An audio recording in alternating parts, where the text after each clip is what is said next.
Para quem não me conhece, eu sou influenciadora cristã e também sou técnica de enfermagem da saúde pública de Atibaia. Em 2020, a convite do pastor da minha igreja, eu saí candidata a vereadora aqui da minha cidade. Só que até então eu era aquela cristã que tinha horror à política, não gostava do assunto, não sabia nada sobre política e tinha aversão mesmo sobre esse tema. Acho que alguém aí está se identificando comigo. Quando meu pastor me fez esse convite, ele disse que foi guiado por Deus na escolha do meu nome. Só que eu não me senti lisonjeada, lembra que eu não gostava desse tema? Então eu pedi um tempo para ele e fui orar. Se Deus tinha falado com ele, ele também falaria comigo.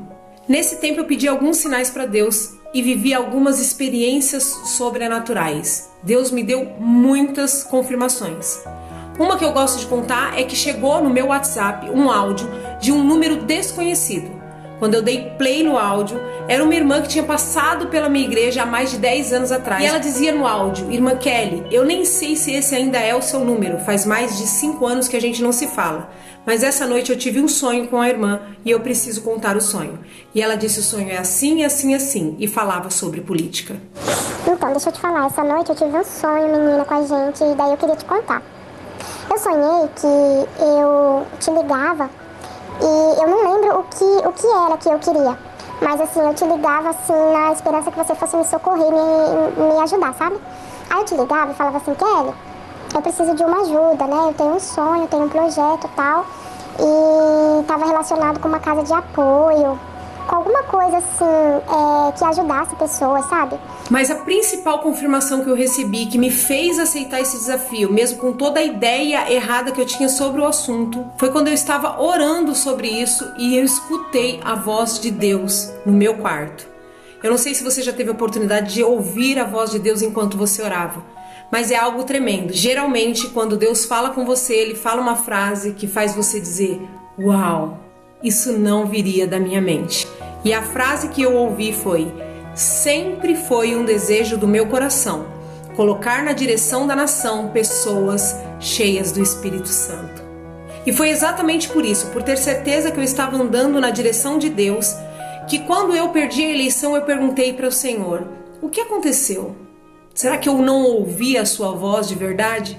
Foi quando, uma semana após as eleições, Deus usou um homem que não me conhece, não é aqui de Atibaia, nunca tinha me visto na vida e nem eu tinha visto ele. Deus usou este homem para falar comigo que ele ainda tinha algo para desvendar aí. Eu sou Deus. Eita glória. Ainda tenho algo para desvendar aí. Aleluia. Não é só nesta província que eu vou exaltar o teu nome. Aleluia. Eu vou exaltar o teu nome de estado para estado. É chegado a minha hora. Agora vai começar, mulher. Aleluia. Não te retém, porque a obra quem faz sou eu. E olha que interessante, a melhor maneira que não falha de você saber se a revelação que você recebeu é de Deus ou não é quando você passa ela pelo crivo da palavra. A Bíblia diz que pode aparecer um anjo de luz na sua frente se ele pregar um outro evangelho que não esteja escrito na Bíblia, que seja maldito. E eu pedi para o Senhor uma palavra que confirmasse aquilo que eu tinha vivido. E Deus me levou em 1 Samuel capítulo 10, verso 6. E nesse texto nós vamos encontrar o contexto onde Samuel havia ungido Saul como rei. Política, para quem acha que política não se mistura com religião, a Bíblia está recheada de livros políticos. 1º, 2º Reis, Juízes, o livro de Daniel fala muito a respeito de política. Nesse contexto de 1 Samuel capítulo 10, Saul já havia sido ungido rei de Israel, mas ele ainda não tinha tomado posse do reinado. Antes de tomar a posse, Deus se preocupou em fazer algo com Saul. Deus disse para Saul: vai até uma cidade. Lá você vai encontrar alguns profetas. Eles estarão pulando, saltando, cantando e profetizando. Pentecoste no Velho Testamento.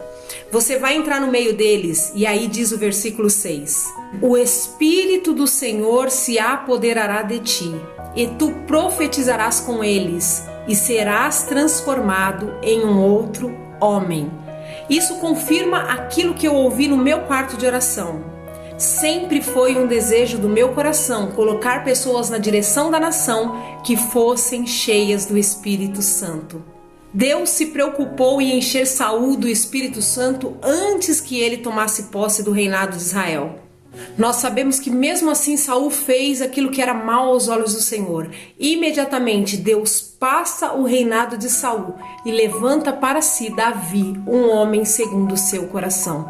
Não é da vontade de Deus colocar nenhum endemoniado para dirigir a nossa nação. Não é da vontade de Deus. A palavra do Senhor diz: o meu povo perece por falta de conhecimento. Isso quer dizer que muitas vezes o povo de Deus pode perecer, não porque é da vontade de Deus, porque é cumprimento da palavra, mas por falta de conhecimento. Hoje o povo cristão tem muito mais conhecimento do que antigamente. Antigamente éramos considerados ignorantes. Dizíamos que a televisão era do diabo, que a internet era do diabo, que a política era do diabo, enquanto isso ele tomava este terreno para si. Hoje o povo de Deus está sendo instruído na palavra. Você não tem desculpa de não ter conhecimento. Se amanhã ou depois crianças morrerem nos ventres das suas mães, Deus pode cobrar esse sangue inocente de nós, do que nós fizemos na urna.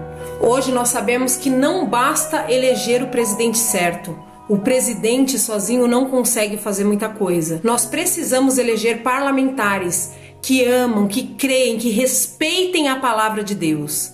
Hoje nós sabemos que o Partido das Trevas não é apenas um partido político. É uma organização criminosa, demoníaca, e a guerra é espiritual. Nós sabemos que eles têm como principal objetivo perseguir e tentar destruir a igreja de Cristo. E muitos estão dizendo: mas irmã Kelly, isso é cumprimento da palavra. A igreja tem que ser perseguida mesmo.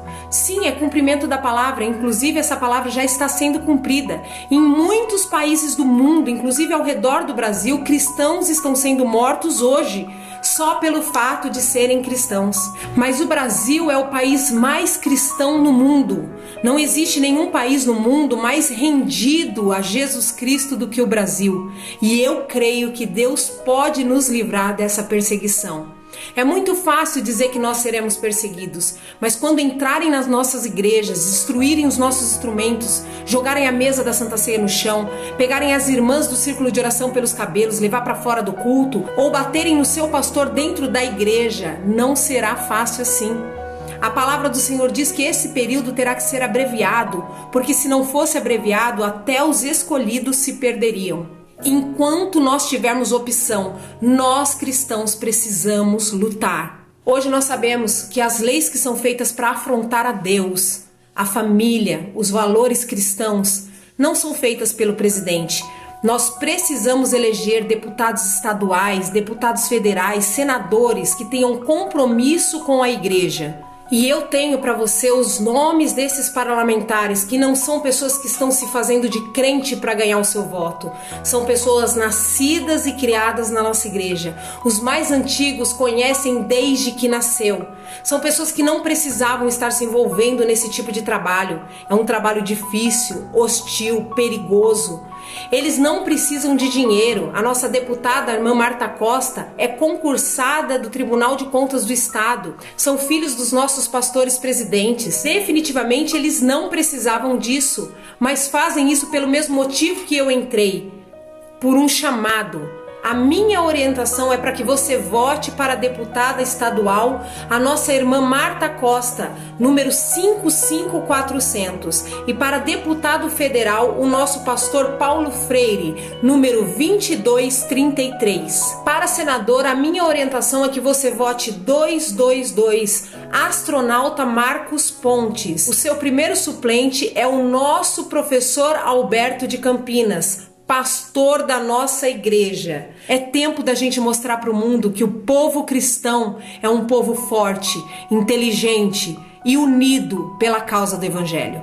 Hoje eu entendo perfeitamente por que eu perdi a eleição de 2020. Talvez se eu estivesse infiltrada no meio deles, eu não teria a visão de fora, a visão de um todo. Talvez eu não tivesse nem liberdade de estudar, de entender, aprender e me posicionar. E Deus está contando com a sua posição também. Lembre-se que Deus não conta com gente covarde. Que Deus abençoe as nossas eleições, que Deus abençoe as nossas famílias, que Deus abençoe o Brasil.